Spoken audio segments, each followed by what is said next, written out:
गुरु आयो सुपाई अल्ले ने प्रफुल्लो चले गो भाई।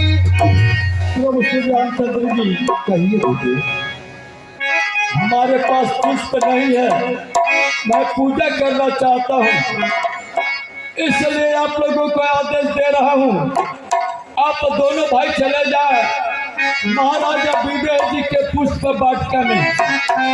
सुंदर सुंदर पुष्प अपने हाथों से उतार करके ले आवे, जिससे मैं पूजा कर सकूं। वो बाग मर देखे जाई अजब बसंत तू रही लो भाई।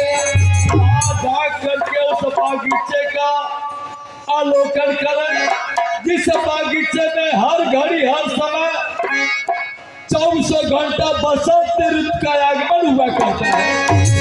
जैसी आपका देखिए आयुष्मान हो।